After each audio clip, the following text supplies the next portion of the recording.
In a previous episode, we saw that Esau sold his birthright, or his position of family authority, for a bowl of stew. Jacob had obtained the birthright, but now, with the help of his mother, Rebekah, he steals the blessing of his father, or his brother's rightful portion of the family inheritance. This blessing was both a material inheritance and a spiritual inheritance that was being passed on by Isaac. And Jacob steals this blessing from Esau by deceiving his father Isaac. Esau has always been his favorite. There's nothing to be done. There is everything to be done. Go out, choose the best of the flock and bring it to me. Who showed Esau how to make the savory dish? His mother. I'll prepare it. You will take it to your father and receive his blessing.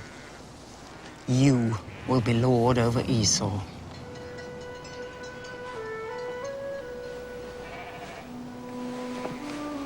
But when he hears my voice, he'll know I'm not Esau. His deafness will prevent it. But what if he should touch me? Then he'd know. Do as I tell you, Jacob.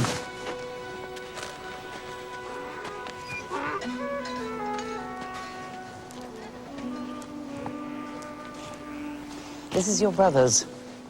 His best and costliest garment.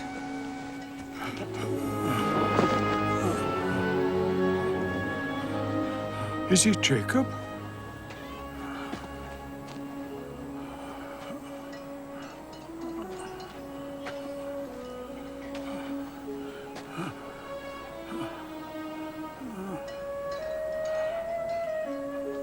It's Esau, Father.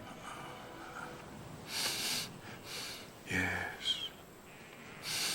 The smell of your garment is the smell of the field. I will bless you.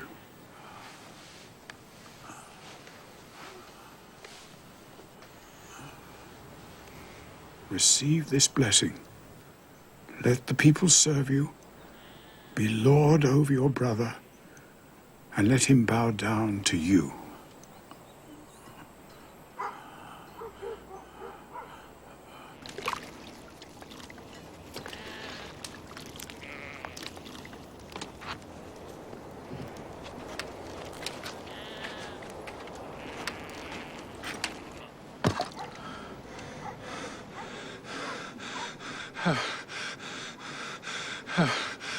Have you not a second blessing for me, Father? You know, there can only be one blessing, and it is sacred. Once given, it cannot be taken back.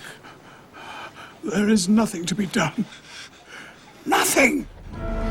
Jacob is Lord over you. You are not to blame.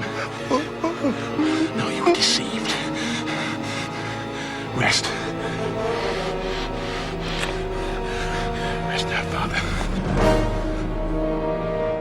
So Jacob lied and obtained this blessing from his father Isaac. And his brother Esau was so mad at him that he wanted to kill him.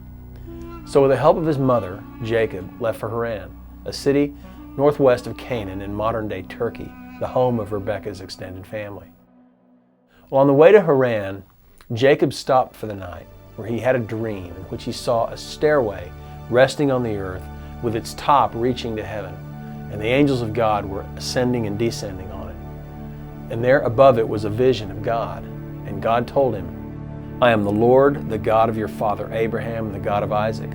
I will give you and your descendants the land on which you are lying. Your descendants will be like the dust of the earth, and you will spread out to the west and to the east and to the north and to the south. All peoples on the earth will be blessed through you and your offspring. I am with you and will watch over you wherever you go." Well, when Jacob awoke from his sleep, he thought, "How awesome is this place? This is none other than the house of God. This is the gate of heaven." And so he called that place Bethel, which means house of God. Now, in this vision, God had essentially said, "Jacob, I've chosen you. I will perform that which I've promised to your fathers. And what I promised to your fathers, I'll continue through you." So Jacob continued to Haran, where he met his uncle and his future wife Rachel. He got married, and he had 13 kids, 12 boys and 1 girl. And God blessed him, which is a kind of a formal way to say that God helped him become very wealthy. And his 12 sons would become the 12 tribes of Israel. The names of the 12 sons were Reuben, Simeon, Levi, Judah, Issachar, Zebulun, Asher, Dan, Naphtali, Gad, Joseph, and Benjamin. Well, after many years, God told Jacob to leave Haran and go back home to Canaan. In doing so, Jacob knew he would have to face up to Esau, whom he deceived so many years ago. So in Genesis chapter 32, on the way back to Canaan, as he prepared to meet Esau, another monumental event happened in his life. This time, rather than seeing a stairway to heaven, he actually wrestled with an angel. It was either an angel or a Christophany, a pre-incarnate form of Christ. And his name was changed to Israel, which means to wrestle or contend with God. So now he is not one who supplants, but his name is one who contends or strives with God. The angel actually injured his hip and gave him a limp. The angel also changed his name to Israel, and he became a new man. Jacob built an altar in honor of this event, and the altar he built is dedicated to God. But the name he gives the altar is no longer to the God of Abraham and Isaac and of my fathers. Instead, the altar is dedicated to the God of Israel. And so Jacob becomes a new man, Israel. And Israel, this man with a limp and a new name, now prepares to be reconciled to his brother Esau, whom he wronged so many years earlier. And although Esau has every right to be bitter toward his younger twin brother, Esau forgives him. An emotional reunion takes place, and the brothers are reconciled. Israel moves back to Canaan, the land that God has promised to his family.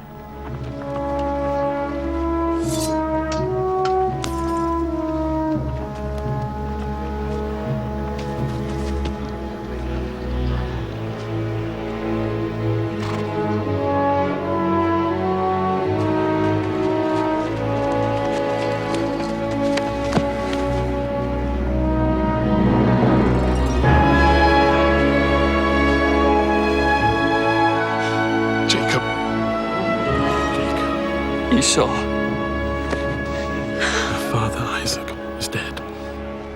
Well, what can we learn from the life of Jacob? Well, on a very personal level, the life of Jacob can teach us about conflict, and especially conflicts within our own family. You know, Scripture doesn't try to gloss over or hide the faults of these characters. No one in this family is presented without some blemish on their character. These are not perfect people. You see, God has revealed to Isaac and Rebekah before the twins were born that the younger son would rule over the older son, that Jacob would receive the family inheritance instead of Esau. And this was confirmed twice more when Jacob was literally born with his hand grasping Esau's heel. And once again when they were older, and Esau willingly sold Jacob the family birthright for a bowl of stew.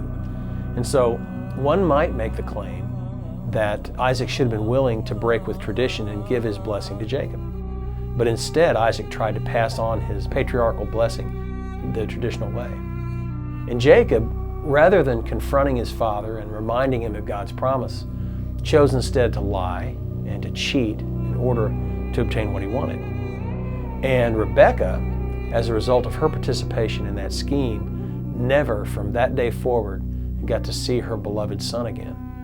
And Jacob would never see his mother again, and he would live apart from the rest of the family for the rest of her life. One lesson we can learn from Jacob is the need for honesty and integrity in standing on one's beliefs and convictions, and not resorting to manipulation or scheming or lying to get what we think is ours. We see the fallacy of trusting in our own strength and in our own ways rather than trusting in God to provide what He's promised. A second lesson we can learn is that in spite of the mistakes that were made by just about everyone in Isaac and Rebekah's dysfunctional family, we see that God is faithful to accomplish His promises. God fulfilled His promise to Jacob's grandfather Abraham and Jacob's father Isaac to make their descendants into a great nation that would be a blessing to the entire world.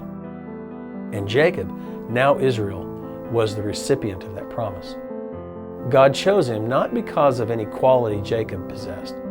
He chose Jacob over Esau for His own purposes that are grounded in the everlasting and unconditional covenant that He made with Abraham. God, through Israel, fulfilled His promise to make Abraham's children into a nation. Well, a third lesson we can learn is that Jacob fulfilled the purposes of God in his life because he persevered in faith. He never gave up. He kept on keeping on. And he wouldn't stop contending with God until God blessed him. And in the process, he was privileged to actually come face to face and converse with angels and to see a stairway to heaven, that symbolic representation of the reconciliation with God and access to God's presence that God would use Jacob and his children to bring about. In your life, it's important to stand on your convictions. And when tempted to resort to schemes or manipulation, remember that instead God shows us that we can trust Him to open and close doors for us. It's also important never to give up.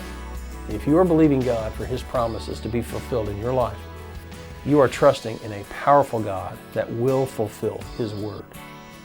He can be trusted with the things that matter most to us.